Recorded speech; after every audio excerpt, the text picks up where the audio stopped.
Power is not a press conference. Power is the ability to stop a ship from unloading. In the Caribbean, the United States didn't just sanction oil, it controlled it.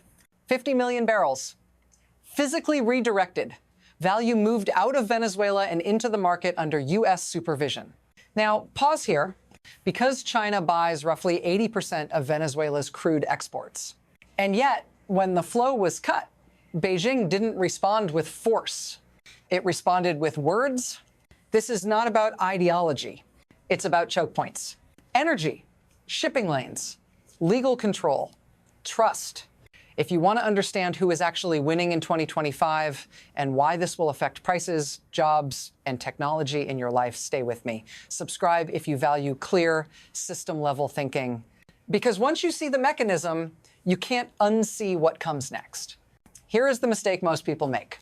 They think this story is about sanctions. It isn't. Sanctions are paperwork. Power is control over movement. What happened in Venezuela reveals something deeper. A transition from economic pressure to physical enforcement of systems. The United States didn't argue over contracts. It decided who could load, who could sail, and who could sell. That is a different category of power. China understood this immediately. And that is why its response stopped at rhetoric. Because when your economy depends on imported energy and someone else controls the route, the port, and the legality of the transaction, you are no longer negotiating. You are exposed. This is not a temporary dispute. It is a structural shift. Once control over energy flows becomes a geopolitical weapon, every assumption about globalization begins to break, trade stops being neutral, markets stop being free, and dependency becomes a liability. And to understand how we arrived here, you have to look backward before the ships were stopped. This did not begin with a single order or a single president. It began with a long imbalance. For years, the global energy system ran on an assumption. Resources would flow freely and politics would stay at the margins. That assumption quietly died when energy security became national security. The United States invested in production, logistics, and enforcement. Domestic output surged, shipping routes stayed protected, legal frameworks expanded beyond borders. Energy stopped being just a commodity. It became leverage. At the same time, China followed a different path. It secured supply by buying from sanctioned and unstable states, trading price for risk. Venezuela became one of those pillars. That worked until it didn't, because in every system, dependency creates exposure. And when pressure arrives, it always hits the weakest link first. Transport, insurance, payment, unloading. Venezuela was not the start. It was the reveal, and once the mechanism surfaced, the first shock was inevitable. Then the system was tested in real time. Tankers carrying Venezuelan oil moved through the Caribbean under sanctions. And this time, the United States didn't just warn, it acted. Ships were intercepted. Cargoes were frozen. Control over roughly 50 million barrels of oil shifted away from Caracas, away from Beijing's supply chain, and into a market framework supervised by Washington. This was not symbolic. This was mechanical power. For China, the shock was immediate. Venezuela supplied the majority of its crude exports to China. When unloading was blocked, the flow didn't reroute. It stopped. Beijing condemned the move as bullying. But condemnation does not move oil. If this analysis is helping you see how power actually works, not how it's described, stay with me. Follow for clear, system-level thinking, because what matters next is not the seizure itself, but what it exposed, a hidden architecture of control that most people never see. And that's where the real story begins. What you're seeing is not improvisation, it is architecture. Control today does not require occupation. It requires leverage over systems that cannot function without permission. Energy moves only if 4 gates stay open: shipping, insurance, legality, and payment. Close one and the flow collapses. The United States understood this earlier than most. It built redundancy at home while extending reach abroad. Production, ports, law, enforcement, each layer reinforces the next. China made a different bet. It prioritized price and volume over control. It tied its energy security to states already under pressure, assuming commerce would stay insulated from power. That assumption failed, because once energy becomes a strategic weapon, neutrality disappears. Contracts mean less than compliance, ownership matters less than access, and access is granted or denied by whoever controls the system's choke points. This is why rhetoric failed. There was nothing to counter. And once this mechanism worked in one place, it didn't remain isolated.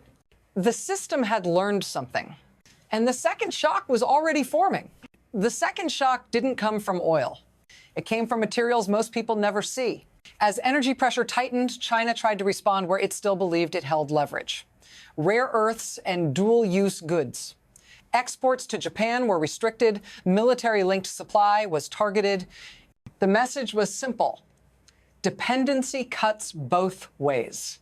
But this crisis unfolded differently, because this weapon had been used before. In 2010, a similar rare earth embargo collapsed within months. Markets adjusted, alternatives emerged, dependence shrank. And this time, the timing was worse. China's economy was already strained. Trade mattered more than ever. Retaliation carried a domestic cost. Meanwhile, the signal sent abroad was unmistakable. Supply from China could be politicized overnight. That changes behavior. Partners don't submit. They diversify. They accelerate exit. What was meant as pressure became proof of risk.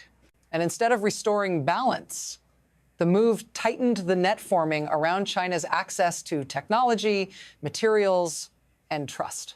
Which brings us to the part that hits closest to people's lives. Because systems don't break in headlines. They break where ordinary people feel it first. Here is where the system stops being abstract and starts touching you. When energy flows tighten, prices don't rise on charts first. They rise in your electricity bill, your fuel costs, your groceries. If you live inside China, this pressure doesn't announce itself as geopolitics. It shows up as slower growth, fewer jobs, factories running below capacity because inputs cost more or arrive late. And when technology access narrows, it isn't about chips on a balance sheet. It's about which tools your economy is allowed to use to move forward. This is what dependency feels like from the inside. You don't vote on it. You don't debate it. You absorb it. If you're watching this because you want to understand why global power struggles eventually land on ordinary lives, stay with me. Share this with someone who thinks geopolitics doesn't affect them. Because the next step is where individual pressure turns into global consequence. And once that starts, no country remains insulated for long. Once pressure escapes national borders, it multiplies. When energy flows are disrupted in one region, markets everywhere recalibrate. Shipping insurance rises, contracts shorten, prices absorb risk premiums. What looked like a local maneuver becomes a global signal. This is why the Venezuela episode mattered far beyond the Caribbean. It told producers, buyers, and governments one thing: access is conditional, and conditions are political. For China, this meant scrambling across multiple fronts at once: energy security, technology access, diplomatic credibility. For others, it meant rethinking exposure. Supply chains began to shorten. Efficiency quietly gave way to resilience. Allies aligned faster, neutral players hedged, and competitors adjusted strategy. Meanwhile, the United States sat in an unusually strong position: dominant production, protected routes, and influence over multiple choke points at the same time. Energy, technology, finance, interlocking layers. This is how global orders shift. Not with declarations, with incentives that leave no alternative. And once enough actors adjust behavior, the old system doesn't return. Which raises the most uncomfortable question of all. Where does this trajectory actually lead? From here, the system branches into three possible paths. The first is the managed adjustment. China absorbs the shock, diversifies supply, accepts slower growth, and avoids direct confrontation. Power stabilizes, but ambition shrinks. The system holds less efficient, more controlled. The second is prolonged friction. Energy insecurity persists. Technology access tightens. Retaliation triggers counter-retaliation. Growth erodes gradually. Trust never returns. This is not collapse, but stagnation with pressure year after year. The third is the hard break. A failed adjustment meets internal stress. Energy shortages collide with debt and social strain. External pressure accelerates fragmentation. In this scenario, systems don't bend, they snap. Now, notice something critical. In all three paths, leverage matters more than intention. The United States enters each scenario with insulation, domestic production, allied networks, technological dominance. China enters each scenario needing access that others can deny.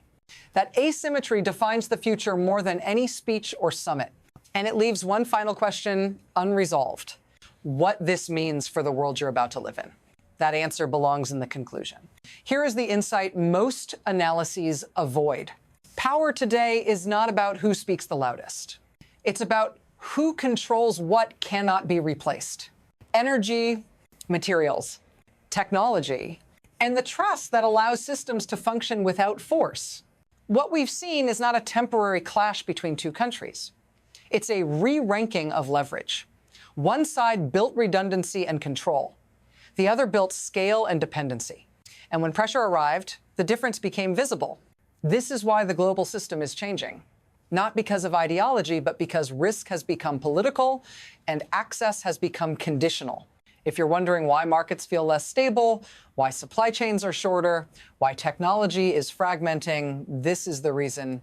And this story isn't over. The next phase will decide whether the world stabilizes into managed blocks or fractures into something far harsher. If this helped you see the system clearly, don't watch alone. Subscribe, share it, stay with me. Because understanding power early is the only advantage individuals ever get.